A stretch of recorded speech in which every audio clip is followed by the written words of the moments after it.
প্রিয় শিক্ষার্থীরা, chemistry online ক্লাসে সবাইকে স্বাগতম। নাঙ্গলকোট মডেল মহিলা কলেজের নিয়মিত অনলাইন ক্লাসের ধারাবাহিকতায় আজকে তোমাদের সাথে আছি আমি Mahmudul Hasan Sohel, chemistry lecturer, Nangalkot model মহিলা কলেজ।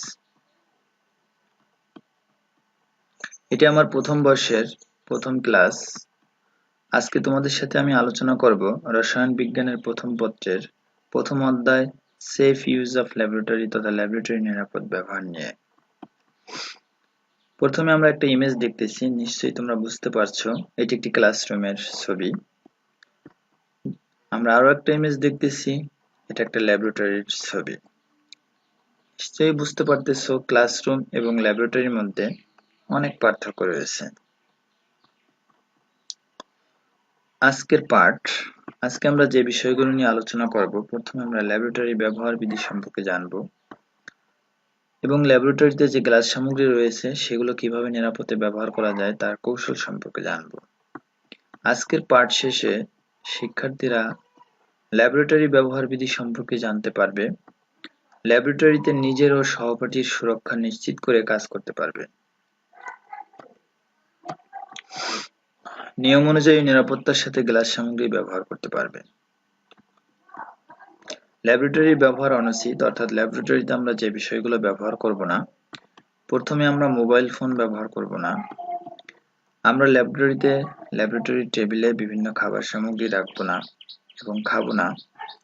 ব্যক্তিগত শু, আমরা বাইরে সাধারণ যে জুতা ব্যবহার করি, ল্যাবরেটরিতে সেই ধরনের জুতা ব্যবহার করব না। সানগ্লাস, আমরা সচরাচর যে গ্লাস ব্যবহার করি ল্যাবরেটরিতে এই ধরনের গ্লাস ব্যবহার করব না। ল্যাবরেটরির জন্য তৈরিকৃত গ্লাস রয়েছে, সেই গ্লাসগুলো আমরা ব্যবহার করব। ল্যাবরেটরির বিভিন্ন কাচের সামগ্রীতে আমরা কোনো ধরনের খাদ্যদ্রব্য সংরক্ষণ করব না এবং ল্যাবরেটরিতে আমরা কোনো কিছু পান করব না। এই বিষয়গুলো আমাদের ল্যাবরেটরিতে করা যাবে না। ল্যাবরেটরিতে নিরাপদ ব্যবহার, একটি ল্যাবরেটরি আমরা নিরাপদভাবে ব্যবহার করতে হলে তাতে আমাদের নিজেদের সুরক্ষা আগে জরুরি। অর্থাৎ ল্যাবরেটরিতে আমরা কাজ করার সময় অবশ্যই আমরা অ্যাপ্রন, এই যে সাদা পোশাকটা, এই অ্যাপ্রন পরে নেব। এই অ্যাপ্রন কি করবে? আমাদের নিজেদের পোশাক এবং নিজেদের শরীরের ত্বককে সুরক্ষা দেবে। এবং হ্যান্ড গ্লাভস ব্যবহার করব এবং মাস্ক ব্যবহার করব। ল্যাবরেটরির জন্য বিশেষভাবে তৈরি যে গ্লাস রয়েছে, অর্থাৎ চশমা রয়েছে, সেটি আমরা ব্যবহার করব, ল্যাবরেটরি নিরাপদ চশমা। এবং ল্যাবরেটরির জন্য বিশেষ যে জুতা রয়েছে সেই জুতাগুলো আমরা ব্যবহার করব। প্রথমে আমরা দেখি যে অ্যাপ্রন সম্পর্কে। অ্যাপ্রন হচ্ছে সাদা একটা পোশাক। এই পোশাকটি কি করে? এই পোশাকটি পরলে আমাদের যে নিচে যে পোশাকটা রয়েছে, যে পোশাকটা আমরা সচরাচর পরি, সেই পোশাককে বিভিন্ন কেমিক্যালের হাত থেকে রক্ষা করে এবং আমাদের শরীরের ত্বককে কেমিক্যালের হাত থেকে রক্ষা করে। তাই আমরা এই অ্যাপ্রন ব্যবহার করব ল্যাবরেটরিতে।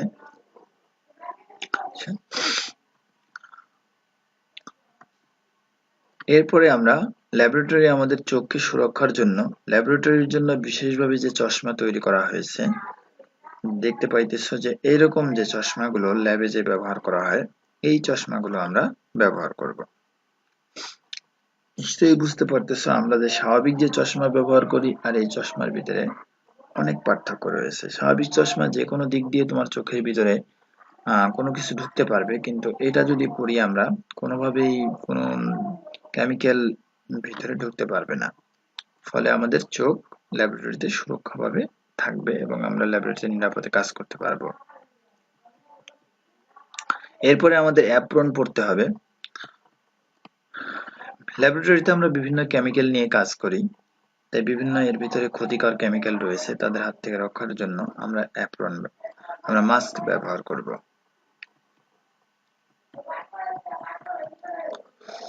হ্যান্ড গ্লাভস ব্যবহার করব।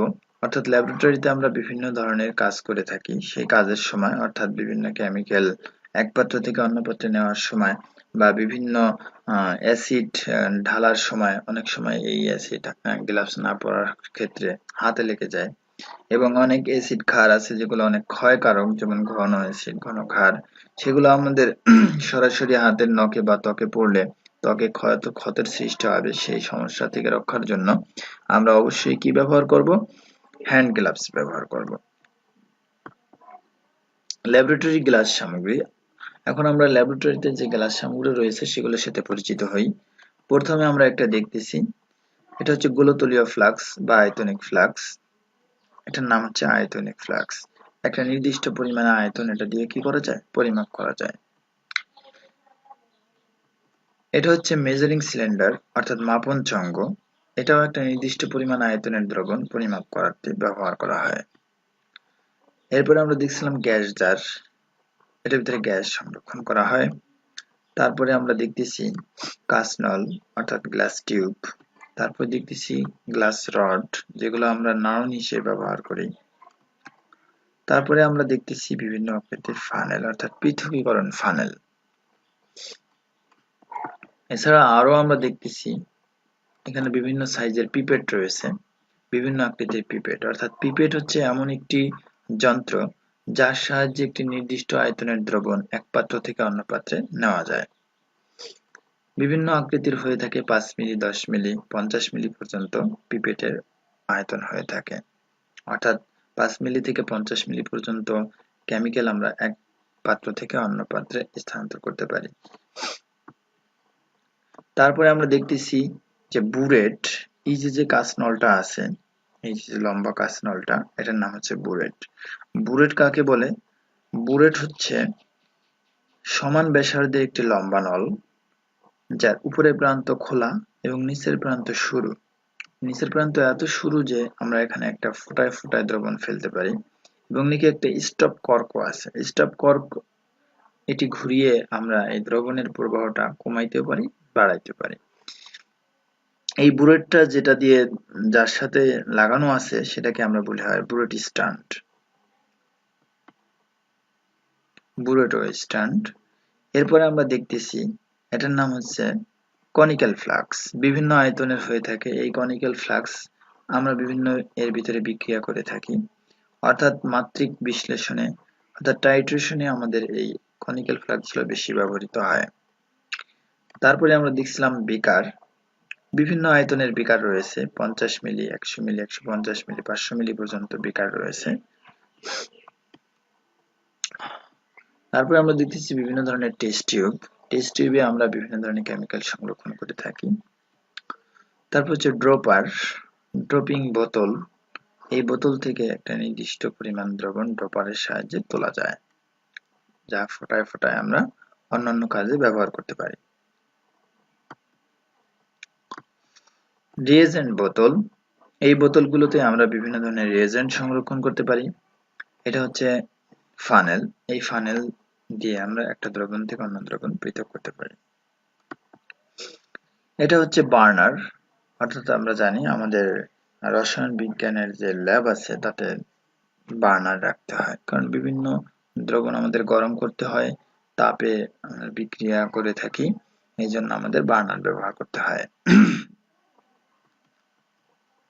বুরেট, টেস্ট টিউব, বিকার ও কনিক্যাল ফ্লাক্সের ব্যবহার। বুরেট, বুরেটে আমরা বলছিলাম যে একটা নির্দিষ্ট ব্যাসার্ধের অর্থাৎ সমবেশের একটি লম্বা কাঁচনল, যেটা 100 মিলি পর্যন্ত হয়ে থাকতে পারে। এর উপরে মুখটা খোলা, নিচের মুখটা সরু থাকে। এই বুলেট দ্বারা সর্বনিম্ন 0.1 মিলি পর্যন্ত দ্রবণ পরিমাপ করা যায়, অর্থাৎ ফোটায় ফোটায় দ্রবণ ফেলা যায়। তারপর টেস্ট টিউব, টেস্ট টিউবে আমরা বিভিন্ন দ্রবণ এভাবে টেস্ট টিউব জারে সংরক্ষণ করতে পারি। বিকার, বিকার দ্বারা আমরা একটা দ্রবণকে হিট দিতে পারি। কনিক্যাল ফ্লাক্স, কনিক্যাল ফ্লাক্সে হিট দেওয়া যায় এবং আমরা স্ট্যান্ডের সাথে লাগিয়ে আমরা টাইট্রেশনের কাজে এটি ব্যবহার করতে পারি। তারপরে সবগুলো কাজ নলের ভিতরে আমরা দ্রবণ সামগ্রী রাখতে পারি। দলগত কাজ, আজকে আমরা যে বিষয়গুলো জানলাম তার প্রেক্ষিতে যে কাজগুলো আমরা করব, ল্যাবরেটরি নিরাপদ পোশাক কিভাবে তোমরা ও তোমাদের সহপাঠীদের সুরক্ষা দিবে তার সম্পর্কে একটি প্রতিবেদন তৈরি করো। দল খ, কোন কোন নিরাপদ বিষয়সমূহ গবেষণাগারে আছে এবং কোনগুলো নেই তার একটি তালিকা তৈরি করো। তারপরে আমরা কিছু প্রশ্ন এখানে রাখছি। ল্যাবরেটরিতে শরীরের ত্বক ও পোশাকাদি সুরক্ষার জন্য কি পরিধান করা হয়? অবশ্যই তোমরা বুঝতে পারতেছো যে অ্যাপ্রন পরিধান করা হয়। ল্যাবরেটরিতে নিচে কোনটি করার আর না করার জন্য তুমি অঙ্গীকারপত্রে উল্লেখ করেছো। এই প্রশ্নগুলো তুমি উত্তর করতে পারবে।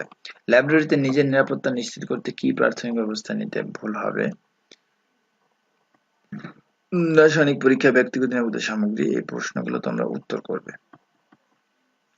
বাড়ির কাজ, উদ্দীপককে লক্ষ্য করো। এখানে আমরা একটা উদ্দীপক রাখছি। চিত্র 1 একটি ল্যাবরেটরি গ্লাস, চিত্র 2 বাইরে যে গ্লাসগুলো ব্যবহার করি, চিত্র 3 ল্যাবরেটরিতে বিভিন্ন যে কাজের সামগ্রী আছে সেগুলি।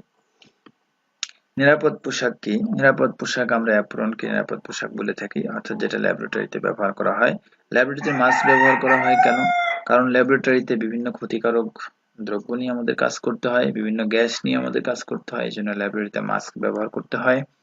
ল্যাবরেটরির 3 নং চিত্রে গ্লাস সামগ্রী ব্যবহার নিরাপদ কৌশল ব্যাখ্যা করো। এটা আমরা কিভাবে নিরাপদে ব্যবহার করতে পারি সেই কৌশল সম্পর্কে তোমাদের আলোচনা করা হয়েছে। উদ্দীপকের প্রথম এবং 2 নং গ্লাস দ্বয়ের মধ্যে ল্যাবরেটরিতে কোনটি ব্যবহার অধিক নিরাপত্তা বিশ্লেষণ করো। অবশ্যই এটা নিরাপদ, সেটা বিশ্লেষণ করতে পারবে তোমরা। আজকে এই পর্যন্তই। সবাইকে ধন্যবাদ আমার সাথে থাকার জন্য।